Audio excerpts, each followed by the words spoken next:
जय हिंद प्यारे बच्चों, आज के इस वीडियो के अंदर हम क्लास 10th मैथ के चैप्टर नंबर 1, 2 एंड 3 के इम्पोर्टेंट क्वेश्चंस के बारे में डिस्कस करने वाले हैं। ये वीडियो आपके monthly test, PT1, half yearly examination और फाइनल एग्जामिनेशन के लिए बहुत ज़्यादा इम्पोर्टेंट होने वाला है। तो आइए शुरू करते हैं आज का यह वीडियो। सबसे पहले क्वेश्चन को एक बार ध्यान से पढ़ते हैं।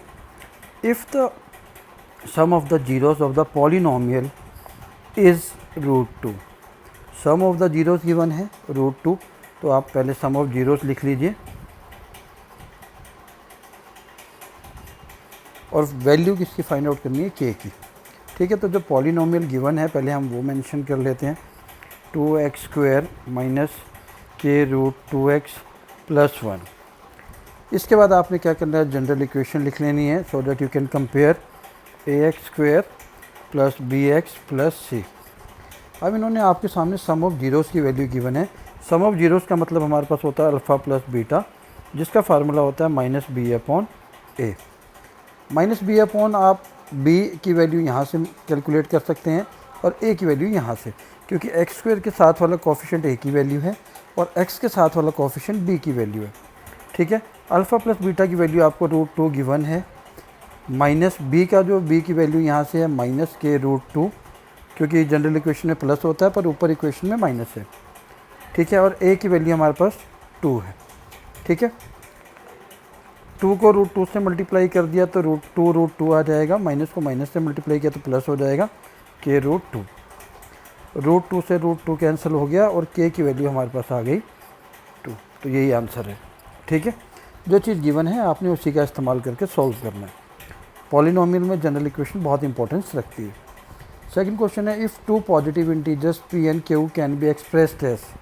p की वैल्यू ये गिवन है और q की वैल्यू ये गिवन है। ठीक है, where a and b are prime number, a और b दोनों प्राइम नंबर हैं। देन एलसीएम बताना है आपको। आपने क्या करना है, ठीक है, p की वैल्यू आपने लिखी 18a² b4। ठीक है, और q की वैल्यू आपने लिखी 20a³ b²। आपने पहले 18 और 20 के भी प्राइम फैक्टराइजेशन बना लेने हैं। ठीक, तो इसके अकॉर्डिंग 18 के जो प्राइम फैक्टराइजेशन हो गए 2 × 3 की पावर 2 हो जाएगा। और 20 की अगर मैं बात करूं तो 2 10 जा, 2 5 जा और 5 1 जा, यानी कि 20 के जो प्राइम फैक्टराइजेशन बनेंगे 2 की पावर 2 और 5 की पावर 1। मुझे कुछ नहीं करना है, बस p की वैल्यू में इन्हीं को रिप्लेस करना है। 18 की जगह मैंने लिख दिया 2 × 3 की पावर 2, साथ में a² और b4 तो पहले से ही था। q में मैंने 20 की जगह लिख दिया 2 की पावर 2 × 5 की पावर 1, a की पावर 3 और b की पावर 2। जब ये टोटल प्राइम फैक्टराइजेशन में आ जाता है तो आपने क्या करना है, एलसीएम निकालना है p और q का। तो जब ऐसी चीज़ आए तो एलसीएम निकालते हुए जितने भी वेरिएबल या कांस्टेंट अवेलेबल हैं आपने सबको लिखना है। जैसे 2 अवेलेबल है, नंबर में 3 भी है, 5 भी है, a भी है और b भी है। उसके बाद आपने क्या करना है, मैक्सिमम पावर लिखनी है सभी की। जैसे 2 यहाँ पर दोनों में है तो मैक्सिमम पावर 2 की 2 है, 3 यहाँ है तो मैक्सिमम पावर 2 है, 5 यहाँ है तो मैक्सिमम पावर 1 है। a में 2 और 3 में मैक्सिमम कौन सी ज़्यादा वाली 3, और b में क्या है 4। बस आपने इसको मल्टीप्लाई करके लिख देना है। ठीक है, ये आ जाएगा 180 जब आप इनको मल्टीप्लाई करोगे, साथ में a³ और b4, आपका यही एलसीएम होगा। क्लियर। चलिए क्वेश्चन नंबर 3 की बात अगर हम करें, the zeros of the polynomial are twice the zeros of the polynomial, then the value of p is. तो जो इसके जीरोस हैं, ठीक है, let alpha beta be the zeros of x² + px + q। हमने क्या लेट कर लिया कि जो अल्फ़ा और बीटा है वो इस पॉलिनोमियल के जीरोस हैं। ठीक है, तो यहाँ से अल्फ़ा प्लस बीटा की वैल्यू क्या निकालेंगे, मैंने अभी आपको बताई थी। जनरली क्या होता है इसका formula, coefficient of x² minus में कोफिशिएंट ऑफ x। ठीक है, ये हम किससे कंपेयर करते हैं, जनरल इक्वेशन से, ax² + bx + c से, जहाँ पर a क्या नहीं होगा, 0 नहीं होगा। ठीक है, तो अल्फ़ा प्लस बीटा की वैल्यू इस हिसाब से बन जाती है हमारी -b/a। और यहाँ से अगर b की जगह देखेंगे तो p है और a की जगह देखेंगे तो 1 है। तो अल्फ़ा प्लस बीटा की वैल्यू -p आ गई। सिंपल सी चीज़ ये है, ठीक है। अल्फ़ा प्लस बीटा की वैल्यू हमारी आ गई -p, ठीक। अब इन्होंने क्या कहा था कि जो इसके जीरोज़ हैं वो इस पॉलिनोमियल के जीरो के ट्वाइस हैं, ठीक है। The zeros of the polynomial are twice the zeros, मतलब अगर इसके अल्फ़ा और बीटा हैं तो अल्फ़ा प्लस बीटा इस इक्वेशन के जीरो से ट्वाइस है, ठीक है। दोनों की वैल्यू में -b/a आएगा इक्वल में, पर यहाँ पर साथ में आएगा 2, ठीक है। आगे आपने क्या करना है, अल्फ़ा प्लस बीटा की वैल्यू तो -p हम निकाल चुके हैं। इस वाले अल्फ़ा बीटा की वैल्यू या अल्फ़ा 1 बीटा 1 ले लेते हैं हम इसको, ठीक है। यहाँ से देखेंगे तो -b/a की वैल्यू अगर मैं देखूँ इस इक्वेशन से तो क्या है, माइनस एक फार्मूले में होता है और b यहाँ पर -5 है, ठीक है। और a की वैल्यू आपके पास क्या है 4, ठीक है। बस अब बचा कुछ नहीं है, आपने सॉल्व कर लेना है। -p इज इक्वल टू 5/4 और p की वैल्यू आ जाएगी -5/4। यही आपका आंसर, ठीक है। तो इन्होंने p की वैल्यू ही निकालने के लिए आपको बोला था। चलिए क्वेश्चन नंबर 4 की बात करते हैं। Solve the following system of linear equation and verify your answer. अब इन्होंने यहाँ पर सॉल्व करने के लिए बोला है, बट आपको मेथड के नाम नहीं बताए हैं, जैसे एलिमिनेशन मेथड यूज़ करना है या सब्स्टिट्यूशन, तो आप किसी भी मेथड का इस्तेमाल कर सकते हैं। तो हम क्या करेंगे, एलिमिनेशन मेथड का यूज़ करेंगे। 7x - 2y is equals to 5, 8x + 7y is equals to 15, ठीक है। अब y वाले साइन डिफरेंट है प्लस माइनस, तो मैं y के कोफिशिएंट को सेम कर देता हूँ, ठीक है। 7 से ऊपर मल्टीप्लाई किया तो 49x - 14y is equals to 35, 16x + 14y is equals to 30। Elimination method अगर आपको नहीं आता है तो डिस्क्रिप्शन में मैं इसका लिंक शेयर कर दूंगा, ताकि आप एलिमिनेशन और सब्स्टिट्यूशन मेथड कैसे लगाते हैं आप वो वीडियो भी देख सकते हैं, ठीक है। 14 से 14 कैंसिल हो गया, ठीक है। 49 में 16 को प्लस किया तो 65x हो गया और यहाँ पर भी 65 आ गया। x की वैल्यू आ गई 1, ठीक है। x की वैल्यू दोनों इक्वेशन में से किसी में पुट की, मान लो putting the value of x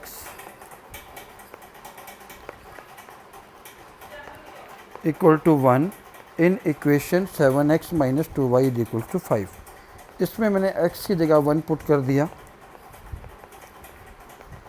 7 - 2y is equal to 5, ठीक है। फिर मैंने 7 को मैं दूसरी साइड ले गया, 5 - 7 हो जाएगा, -2y इज इक्वल्स टू -2 आ जाएगा। 2 से माइनस से माइनस कैंसिल और y की वैल्यू क्या आ गई 1। आगे इन्होंने दोनों की वैल्यू 1 आ गई। इसके बाद इन्होंने क्या कहा है, वेरीफाई योर आंसर। वेरीफाई का मतलब है कि आपने x और y की वैल्यू दोनों में से किसी इक्वेशन में पुट करनी है। जैसे मैंने x इसके लेफ्ट हैंड साइड पर मैं x और y की वैल्यू पुट कर देता हूँ। x की वैल्यू 1, y की वैल्यू 1। 8 + 7 is equals to 15। ये किसके इक्वल आ गया, राइट हैंड साइड के इक्वल आ गया। इसका मतलब कि आंसर हमारा एग्जैक्टली सही है, ठीक है। चलिए next question. Prove that 5 - 2√3 is an irrational number, it is given that √3 is an irrational number. तो आपने क्या करना है, ये क्वेश्चन बहुत इंपॉर्टेंट है, हर बार फाइनल में आता ही आता है। Let 5 - 2√3 is a rational number. आपने इसका ऑपोजिट लेट करना है। प्रूफ क्या करना है, इरेशनल, पर मैंने क्या लेट किया है, रेशनल, ठीक है। जब इसको हमने रेशनल लेट कर लिया तो इसको हम p/q की फॉर्म में लिख सकते हैं, जहाँ पर q क्या नहीं होगा, 0 नहीं होगा, और p एंड q क्या होंगे, को प्राइम होंगे, ठीक है। चलिए अब इसके बाद आपने नेक्स्ट स्टेप में क्या करना है, 5 को आपने दूसरी साइड शिफ्ट करना है। आपने इस √3 को अकेला करना है, मेन चीज़ ये, ठीक है। 5 को अगर मैं जब उस साइड शिफ्ट करता हूँ p/q -5 आ जाएगा, यानी कि अपॉन 1 लिख सकता हूँ, ठीक। एलसीएम ले लेता हूँ, q p - 5q आ जाएगा एलसीएम लेने के बाद। अब मुझे इस -2 को भी शिफ्ट करना है वहाँ पर, तो पहले मैं माइनस साइन को शिफ्ट कर देता हूँ। माइनस साइन शिफ्ट करने से इनकी पोजीशन शिफ्ट हो जाएगी। पहले p -5q था, अभी 5q - p हो जाएगा अपॉन q। अब इस 2 को मैं इक्वल के दूसरी साइड शिफ्ट कर देता हूँ, ठीक है। तो क्या बचेगा, √3 इज इक्वल टू 2 कहाँ चला जाएगा डिवाइड में, 5q - p अपॉन 2q। इसके बाद आपने सिर्फ लाइन लिखनी है। क्या लिखना है, आपको पता है कि ये रेशनल नंबर है क्योंकि ये p/q की फॉर्म में है, बट क्वेश्चन में भी गिवन है √3 इरेशनल है, और हमने इसको प्रूव भी किया है कि √3 इरेशनल है, ठीक है। तो ये होल टर्म क्या बन जाती है, इरेशनल हो जाती है, क्योंकि हमारा जो अजम्पशन था, ठीक है, कि ये रेशनल है, वो गलत है।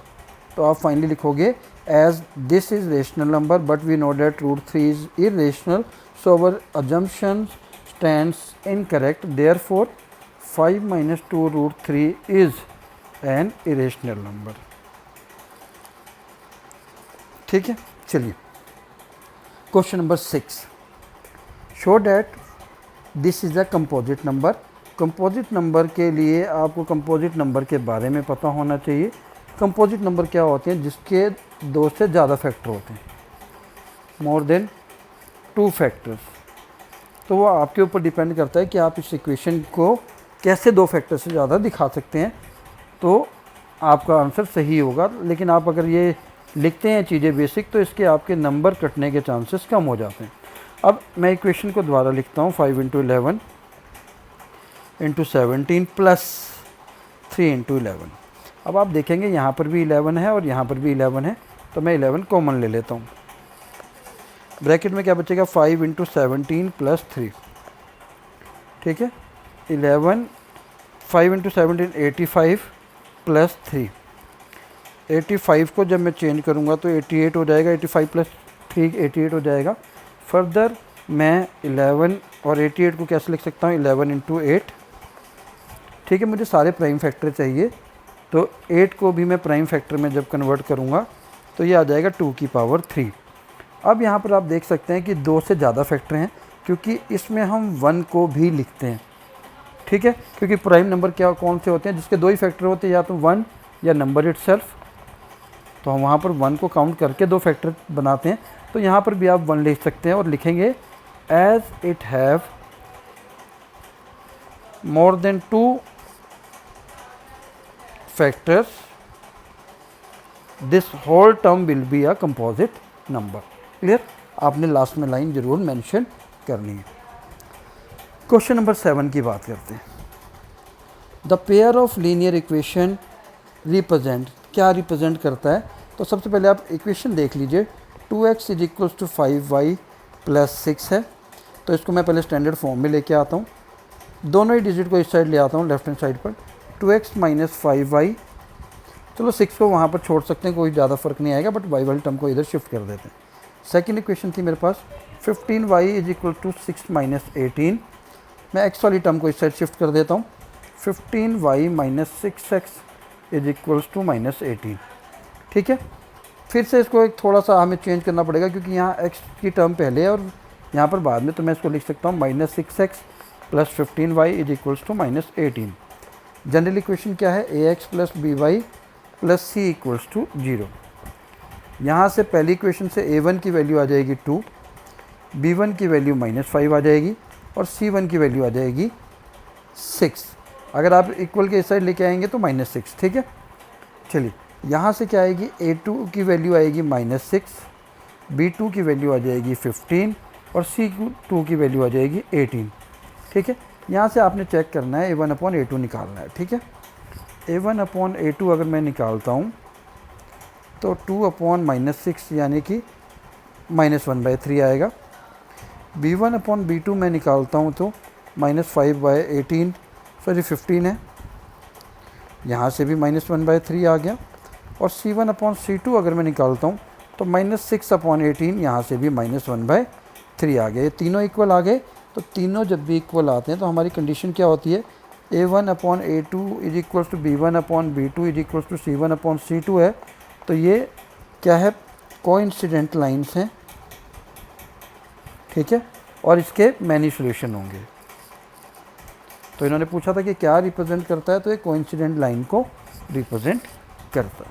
ठीक है, चलिए question number 8। In a teacher workshop the number of teachers teaching French, English, Hindi and English are 48, 80 and 144 respectively. Find the minimum number of rooms required. ठीक है, सबसे कम रूम कितने, कम से कम कितने रूम चाहिए होंगे हमें। If in each room the same number of teachers are seated and all them are of the same subject. हमें कम से कम कितने रूम चाहिए कि सभी में इक्वल नंबर ऑफ टीचर बैठे, मतलब सभी कमरों में टीचर्स के जो मतलब एक कमरे में अगर 16 है तो दूसरे में भी 16 ही हो, और सभी सब्जेक्ट के सभी जितने भी 16 है वो सेम सब्जेक्ट के होने चाहिए। ठीक है, तो सबसे पहले आपको क्या निकालना है, HCF। ठीक है, हाईएस्ट कॉमन फैक्टर निकालना है। ठीक है, the number of rooms will be minimum if each room accommodates a maximum number of teacher. ठीक है, क्योंकि हर कितने रूम चाहिए होंगे कि मतलब सभी रूम में मैक्सिमम टीचर्स अकोमोडेट हो जाए। अगर 16 टीचर बैठ सकते हैं तो 16 टीचर को ही हमने बैठाना है। तो सबसे पहले आपने क्या करना है, 48 का प्राइम फैक्टराइजेशन करना है, 80 का प्राइम फैक्ट। जब भी ऐसा क्वेश्चन आपके पास आता है तो आपने पहला स्टेप ये क्या करना है कि इनके प्राइम फैक्टराइजेशन कर लेना है। ठीक है, जैसे 48 का हो जाएगा 24, 12, 6, 3, 1, 40, 20, 10, 5, 1, 2, 76, 18, 9, 3, 3, 1। ठीक है, तो अब मैं यहाँ से देख के लिख सकता हूँ क्या, 2 की पावर 4 और 3 की पावर 1। यहाँ से 2 की पावर 4, 5 की पावर 1, यहाँ से 2 की पावर 4, 3 की पावर 2। अभी मैंने क्वेश्चन नंबर 2 में आपको बताया था कि एलसीएम निकालना है तो सभी लेने हैं, और अगर एचसीएफ लेना है तो आपने क्या करना है, जो सभी में कॉमन है। ठीक है, सभी में कॉमन कौन सा नंबर है, 2 है। वहाँ पर हम सभी नंबर ले रहे थे, पर एचसीएफ में आपने सिर्फ कॉमन वाला लेना है और मिनिमम पावर लेनी है। इन तीनों में पावर सेम है 4, तो यही कॉमन आएगी, ये हमारा एचसीएफ हो गया। 2 की पावर 4 कितना होता है, 16। ठीक है, तो इन सभी रूम में कितने टीचर बैठ सकते हैं, 16 बैठ सकते हैं। पर इन्होंने एक चीज़ और पूछी कि टोटल कितने रूम चाहिए। ठीक है, पहली चीज़ हमने ये पता की कि हर रूम में मैक्सिमम कितने लोग बैठ सकते हैं, तो मैक्सिमम के लिए आपको हमेशा एचसीएफ निकालना है। पर इन्होंने पूछा कि मिनिमम नंबर ऑफ़ रूम्स कितने चाहिए, तो आपने क्या करना है, टोटल नंबर ऑफ़ टीचर्स निकालने हैं पहले। वो कैसे पता लगेंगे, 48 + 80 + 144, इनको जब आप प्लस करेंगे तो आएगा 272। ठीक है, इतने टोटल टीचर है, एक रूम में मैक्सिमम 16 बैठ सकते हैं, तो टोटल रूम कितने चाहिए होंगे। टोटल टीचर्स को एक रूम में जितने मैक्सिमम बैठ सकते हैं उससे डिवाइड कर दिया तो आ जाएगा 17। हमें 17 रूम्स चाहिए, टोटल 17 रूम्स हैं, और हर रूम में कितने टीचर बैठ सकते हैं, 16। तो ये इंपॉर्टेंट क्वेश्चन है, आपने इसको ध्यान से करना है। चलिए sorry, if alpha beta are the zeros of the polynomial. ठीक है, कि इसके जीरोज़ हैं तो अल्फ़ा प्लस बीटा की वैल्यू निकालनी है। ये बहुत इजी क्वेश्चन है। आपने क्या करना है, पॉलिनोमियल आपको गिवन है,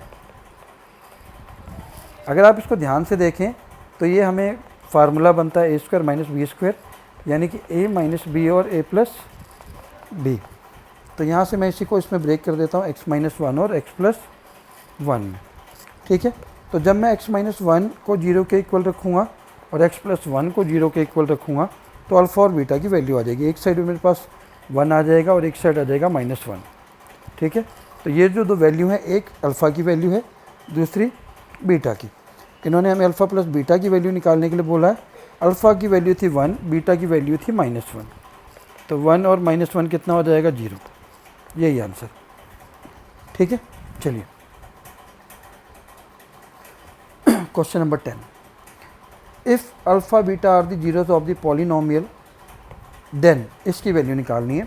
पॉलिनोमियल हमें गिवन है 4x² - 3x - 7। आपने क्या करना है, जनरल इक्वेशन लिखनी है ax² plus bx plus c। यहाँ से आपको a की वैल्यू पता लग गई 4, x के साथ में b माइनस में है तो -3, c माइनस में है तो -7। सबसे पहले आपने क्या निकालना है, सम ऑफ जीरोस निकालना है। सम ऑफ जीरोस मतलब अल्फ़ा प्लस बीटा की वैल्यू निकालनी है, जो मैं आपको पहले बता चुका हूँ कि -b/a होता है। -b एक फार्मूले में माइनस है और एक b की वैल्यू माइनस है, a की वैल्यू 4 है, ये आ जाएगा 3/4। फिर आपने प्रोडक्ट ऑफ जीरोस निकालना है। ये मैक्सिमम आपको पॉलिनोमियल के हर क्वेश्चन में करना ही पड़ेगा। तो अल्फ़ा बीटा की जो वैल्यू आ जाएगी वो c/a होती है फार्मूले के अकॉर्डिंग। c की वैल्यू आपके पास -7 है और a की 4।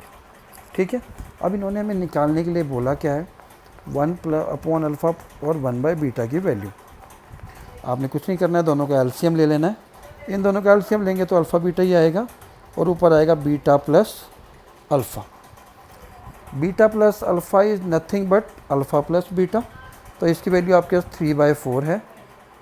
ठीक है, और अल्फ़ा बीटा की वैल्यू यहाँ पर आप ऑलरेडी निकाल चुके हैं -7/4। तो जब आप इसको सॉल्व करेंगे, ठीक है, तो ये आपका आंसर आ जाएगा -3/7। आई थिंक क्लियर है, क्योंकि ये क्वेश्चन बहुत आते हैं, ऐसे क्वेश्चन बहुत इंपॉर्टेंट हैं और आपको आने ही चाहिए। Question number 11, the numbers are in ratio, 2 numbers are in ratio 2/3 and their LCM is 180. What is the HCF? तो जो 2 नंबर दिए हैं उसको लेट कर लेना है आपने। लेट फर्स्ट 1 नंबर भी 2x, ये जो दोनों रेशो वाले नंबर है आपने x करके लेट कर लेने हैं। एंड सेकेंड नंबर भी 3x। ठीक है, तो हमने क्या किया कि हमने जो दोनों नंबर थे उनको लेट कर लिया ताकि हमारा काम आसान हो जाए। अब उसके बाद क्या करना है कि इन्होंने हमसे HCF पूछा है, तो आपको एक फार्मूला याद होना चाहिए कि LCM इंटू HCF क्या होता है, प्रोडक्ट ऑफ नंबर्स होता है। ठीक है, प्रोडक्ट ऑफ नंबर्स होता है। ठीक है, चलिए ठीक। अब जब 2 नंबर आपके पास हैं 2x और 6x, ठीक है, हमें इनको क्या करना है, मल्टीप्लाई करना है और सॉल्व करना है। ठीक, तो एलसीएम कैसे निकालेंगे, एचसीएफ कैसे निकालेंगे, मैंने आपको बताया था, हम उसी मेथड का फॉलो करेंगे। अगर 2 नंबर हैं आपके पास 2x और 3x, तो इसको मैं p ले लेता हूँ और इसको मैं ले लेता हूँ q। इसका प्राइम फैक्टराइजेशन 2 की पावर 1 और x की पावर 1 होगा, इसका होगा 3 की पावर 1 और x की पावर 1। यहाँ से अगर मुझे इसका एलसीएम निकालना हो, मैंने कहा था कि सभी वेरिएबल लेने हैं, 2 भी आ रहा है, 3 भी आ रहा है और x भी आ रहा है, और सबकी मैक्सिमम पावर ले लेनी है। तो यहाँ से एलसीएम हमारा आ गया 6x। ठीक है, एलसीएम हमारा क्या आ गया, 6x आ गया। यहाँ तक आई थिंक क्लियर हो गया आप सभी को। आगे आपने क्या करना है, क्योंकि एलसीएम हमें गिवन भी है 180। ठीक, एलसीएम हमने 6x निकाला और 180 गिवन भी है। यहाँ से x की वैल्यू आ जाएगी 180/6। x की वैल्यू जब सॉल्व किया तो 30 आ गई। तो दोनों नंबर हमारे पास आ गए 2 × 30 और 3 × 30, यानी कि 60 और 90। अब यहाँ से आपका काम आसान हो गया, क्योंकि अब दोनों नंबर्स आप ये वाला फार्मूला लगा सकते हैं जो मैंने यहाँ पर लिखा था। ठीक है, फार्मूले में वैल्यू पुट कर देते हैं। एलसीएम की वैल्यू हमारे पास थी 180, एचसीएफ हमें निकालना है। पहला नंबर आया 60 और दूसरा आया 90।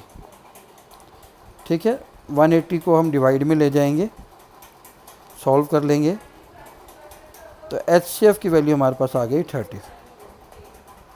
क्लियर है, चलिए। Find the value of p for which one root of the quadratic equation is 6 times the other. तो let one root be alpha. ठीक है, अदर क्या हो जाएगा, इसका 6 टाइम है तो 6 अल्फ़ा हो जाएगा।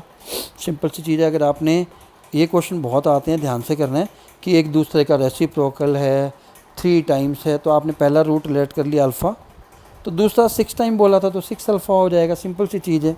ठीक है, हमें क्या निकालनी है, p की वैल्यू निकालनी है। तो आसान है, हमें जो पॉलिनोमियल गिवन है वो लिखते हैं px² - 14x + 8 = 0। General equation ax square plus bx plus C equal to 0। यहाँ से a की वैल्यू p है, b की वैल्यू -14 है और c की वैल्यू 8 है। ठीक है, हमें क्या गिवन है, सम ऑफ जीरोस हमें निकालना पड़ेगा, जो हमारे पास होता है alpha plus beta is equals to -b/a। ठीक है, अब अल्फ़ा की वैल्यू तो अल्फ़ा ही है हमारे पास, बीटा हमारे पास सेकंड रूट है जो 6 अल्फ़ा है।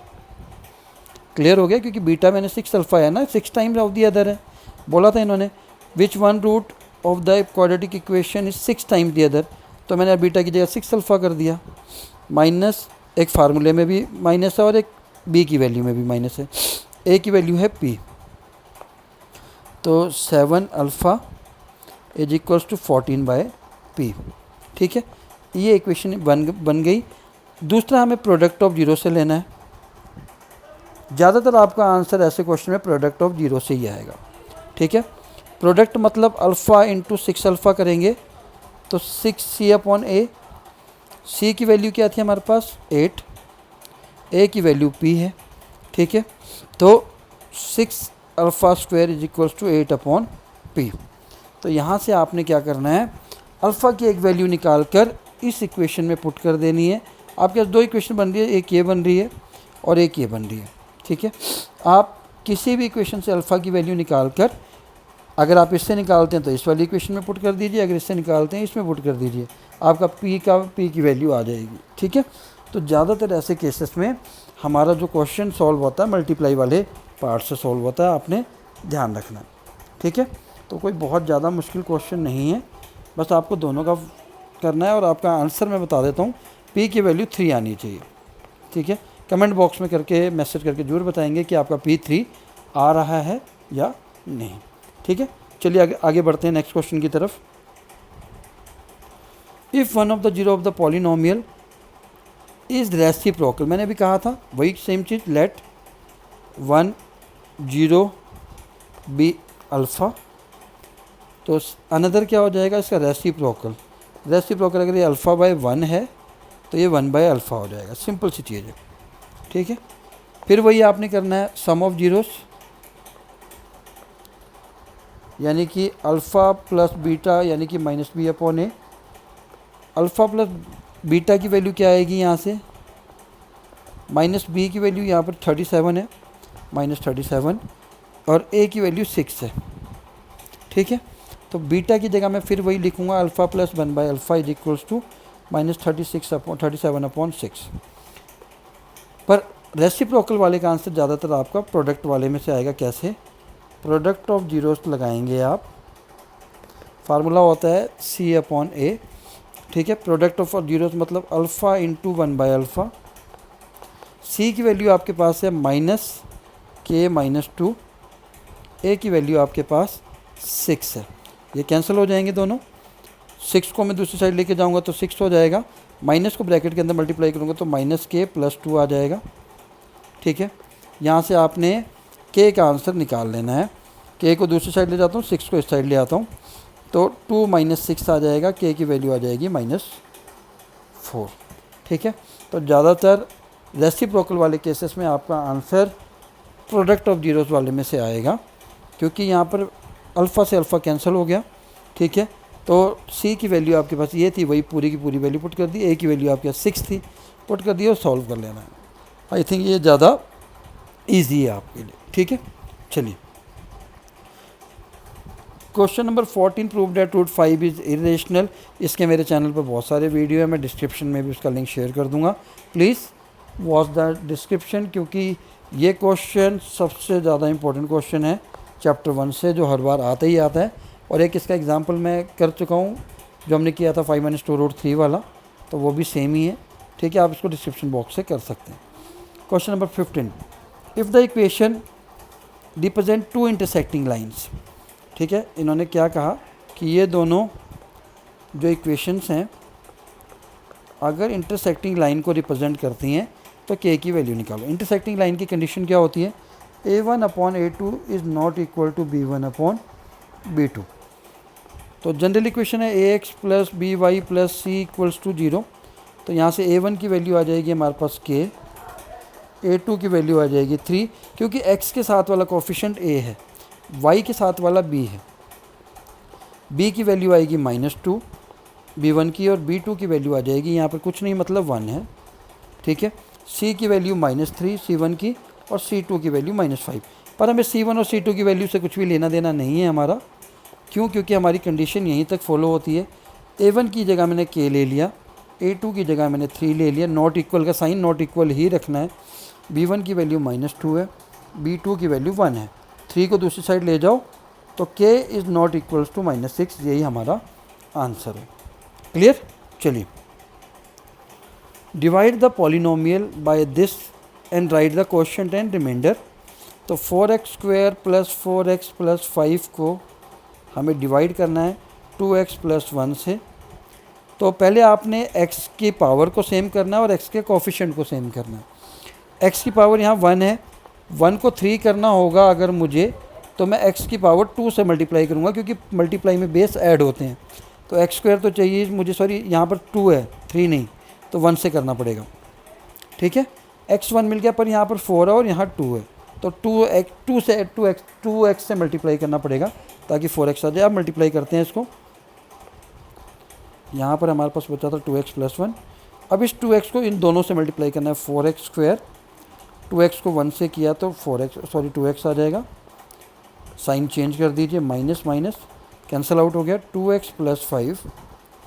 अब यहाँ पर 2x ऑलरेडी है तो हमें क्या करना है, 1 से करना है, 2x + 1, ठीक है।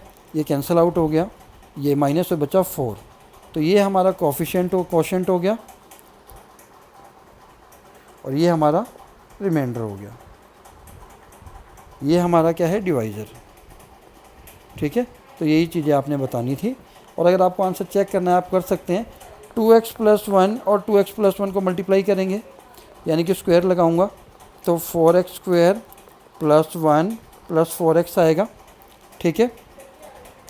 अब 1 में 4 प्लस कर दूंगा तो 5 हो गया, यानी कि हमारा आंसर सही है, ठीक है।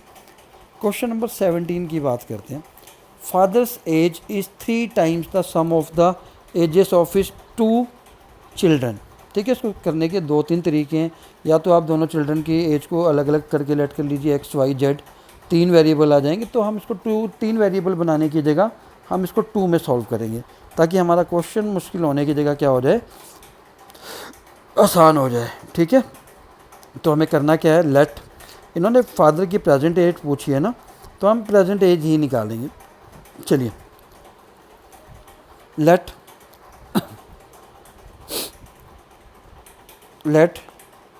The present age of father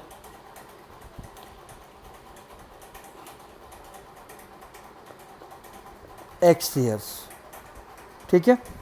father की एज का हमने क्या कर दिया, x ईयर ले लिया, ठीक है। उसके बाद इन्होंने क्या कहा है, father is 3 times the sum of the ages of his 2 children. तो हम इन दोनों ही चिल्ड्रन की एजेस का सम ले लेते हैं, sum of the ages of 2 children. इसको अलग अलग लेने की जगह, क्योंकि आगे भी इन्होंने सम ऑफ द एजेस ही बोला है उन दोनों की, तो मैं इनको एक ले लेता हूँ y ईयर्स, कि उन दोनों की जो सम है उनको मिला कर क्या आ रहा है, y आ रहा है। यहाँ से क्वेश्चन अब आपका आसान हो गया अकॉर्डिंग टू द क्वेश्चन। पहला क्वेश्चन क्या कहता है कि father's age is 3 times the sum of the ages of his 2 children. तो जो फादर की एज है x है, वो इन दोनों बेटों की एज के सम का 3 टाइम्स है। इक्वेशन 1 बन गई। सेकंड चीज़ क्या बोलता है, आफ्टर 5 ईयर्स। तो आफ्टर 5 ईयर्स पहले दोनों की एज निकाल लेते हैं। 5 साल के बाद फादर की एज क्या हो जाएगी, x + 5 आ जाएगी, और दोनों सन, ठीक है, सम ऑफ सन्स एजेस 5 साल बाद क्या होगी, y, दोनों बेटों की एज में 5-5 साल प्लस होंगे, तो y + 10 ईयर्स। ये ध्यान रखना है आपने, यही इंपॉर्टेंट चीज़ है। 5 साल बाद क्या बोला है कि 2 टाइम होगी फादर की एज, यानी कि x + 5 2 टाइम होगी y + 10 के, ठीक है। तो ये इंपॉर्टेंट क्वेश्चन है, इसको बहुत ध्यान से करना है। इसको सॉल्व कर लीजिए, x + 5 = 2y + 20, ठीक। x y वाली टर्म को एक साइड ले जाता हूँ 2y, और 5 को दूसरी साइड ले जाता हूँ 20 - 5, x - 2y is equals to 15। अब एक x की वैल्यू आपके पास ऑलरेडी 3y है, तो x की जगह मैंने क्या पुट कर दिया, 3y पुट कर दिया। ठीक है, तो y का आंसर हमारे पास आ गया 15। ठीक है, यहाँ तक मेरे को लगता है कि कोई डाउट आपके पास होना नहीं चाहिए, क्योंकि ये सम ऑफ एजेस है बच्चों की। ठीक है, तो यहाँ तक मेरे ख्याल से क्लियर हो गया। अब आपको फादर की एज निकालने में प्रॉब्लम नहीं आनी चाहिए कि प्रेजेंट एज फादर की कितनी होगी। अगर y की वैल्यू आपके पास 15 आ गई, x की वैल्यू में निकालनी थी फादर की जो कि 3y है, यहाँ पर आप y की वैल्यू पुट कर दीजिए 15, तो फादर की एज आ जाएगी 45 ईयर्स। यही हमारा आंसर है। इसमें हमने क्या किया है, क्योंकि इन्होंने बार बार सन के दोनों बेटों के एजेस का सम बोला है, तो हमने दोनों की इकट्ठे y ले ली। तो इन्होंने कहा कि पहले जो फादर की एज है वो दोनों बेटों की एज को जब प्लस करते हैं उसका 3 टाइम है। तो मैंने दोनों बेटों की जो एज को सम करके ऑलरेडी y लिखा था, तो मैंने 3 टाइम सीधा कर दिया। उसके बाद मैंने आफ्टर 5 ईयर्स की बात की है, 5 साल के बाद फादर की एज में भी प्लस होगा 5 और दोनों बेटों की में भी 5 प्लस होगा, इसलिए y + 10 किया है। 5 साल बाद जो फादर की एज है वो दोनों बेटे की एज के सम का 2 टाइम है। बस आगे सॉल्व कर दिया। ठीक है, चलिए। A fraction becomes 1/3 when 2 is subtracted from the numerator and it becomes 1/2 when 1 is subtracted from the denominator. Find the fraction. Fraction find out करना है तो आपने हमेशा क्या लेट करना है, लेट न्यूमरेटर बी x, क्योंकि फ्रैक्शन बनता किससे है, न्यूमरेटर और डिनोमिनेटर से। तो मैंने न्यूमरेटर को x ले लिया और डिनोमिनेटर को क्या ले लिया, y ले लिया। अकॉर्डिंग टू क्वेश्चन क्या है कि अगर मैं फ्रैक्शन में 2 सब्ट्रैक्ट करता हूँ किससे, न्यूमरेटर से। ठीक है, न्यूमरेटर में से 2 सब्ट्रैक्ट कर दिया और डिनोमिनेटर में से कुछ नहीं किया, ये क्या बन जाता है 1/3। ठीक, और अगर मैं 1 सब्ट्रैक्ट करता हूँ डिनोमिनेटर से, न्यूमरेटर में से कुछ भी सब्ट्रैक्ट नहीं किया, तो ये कितना बन जाता है 1/2। आपने इस चीज़ का ध्यान रखना है, क्योंकि मेरा जो फ्रैक्शन है वो x/y है। ठीक है, न्यूमरेटर x है और डिनोमिनेटर y। पहले मैंने क्या कहा कि इसको एक बार आप दोबारा देख लीजिए। पहले इन्होंने क्या कहा है कि 2 is subtracted from the numerator, तो न्यूमरेटर से 2 सब्ट्रैक्ट किया, डिनोमिनेटर की कोई बात नहीं की। ठीक है, तो डिनोमिनेटर एज इट इज़ लिख के 1/3 कर दिया। फिर इन्होंने कहा है कि 1 सब्ट्रैक्ट करता हूँ डिनोमिनेटर से, न्यूमरेटर से कोई बात नहीं की, तो मैंने सिर्फ डिनोमिनेटर से 1 सब्ट्रैक्ट किया है, तो ये 1/2 बन जाता है। ठीक है, अब आपने दोनों से इक्वेशन क्रिएट कर लेनी है, y को इधर और 3 से इधर। 3x - 6 is equals to y। Similarly यहाँ 2x is equals to y - 1। ठीक, तो 3x, इन दोनों को चेंज कर लेता हूँ, y को इस साइड ले आता हूँ, 6 को उधर, और y को इधर ले आता हूँ, 1 उधर, -1 ही रहेगा। अब कुछ नहीं करना है, आपने एलिमिनेशन मेथड लगा दीजिए। एलिमिनेशन मेथड की भी ज़रूरत नहीं, क्योंकि यहाँ पर ऑलरेडी y के कोफिशिएंट सेम है, साइन सेम होने की वजह से मुझे साइन चेंज करने पड़ेंगे। ठीक है, y से y कैंसिल हो गया, 3 में से 2x गया तो x, और 6 + 1 7 आ गया। x की वैल्यू 7 आ गई, x की वैल्यू यहाँ पर 7 पुट कर देते हैं। 14 - y इज इक्वल्स टू -1। ठीक है, -y इज इक्वल्स टू -1 और -14, -15, माइनस कैंसिल, y की वैल्यू आ गई 15। अब चेक करते हैं हमारा आंसर सही है कि नहीं। फ्रैक्शन हमारा बन गया x/y था, x की वैल्यू आई है हमारी 7 और y की 15। पहले उन्होंने क्या कहा था कि न्यूमरेटर में से 2 सब्ट्रैक्ट करो। ठीक है, चेकिंग कर लेते हैं एक बार कि हमारा आंसर सही है कि नहीं। न्यूमरेटर हमारा फ्रैक्शन था 7/15, इसमें से न्यूमरेटर में से 2 माइनस किया तो आ जाएगा 5/15। जब मैंने कट किया तो 1/3, यानी कि बिल्कुल सही है, इन्होंने यही बोला था। फिर इन्होंने कहा डिनोमिनेटर से आप 1 सब्ट्रैक्ट करो, तो 7 में से कुछ नहीं कहा, 15 डिनोमिनेटर से 1 सब्ट्रैक्ट किया, 7/14 यानी कि 1/2, यानी कि हमारा आंसर बिल्कुल सही है। तो प्यारे बच्चों, ये थे मोस्ट इम्पॉर्टेंट 18 क्वेश्चंस। इनमें से कोई ना क्वेश्चन आपको फाइनल में ज़रूर देखने को मिलेगा, और साथ ही साथ मंथली टेस्ट में भी आपको इससे काफ़ी क्वेश्चन देखने को मिल सकते हैं। तो आज के लिए इतना ही, फिर मिलते हैं नेक्स्ट वीडियो में नेक्स्ट इंपॉर्टेंट क्वेश्चंस के साथ। Till then take care, bye bye, जय हिंद। अगर वीडियो पसंद आया तो प्लीज़ लाइक, शेयर और कमेंट करना ना भूलें। जय हिंद।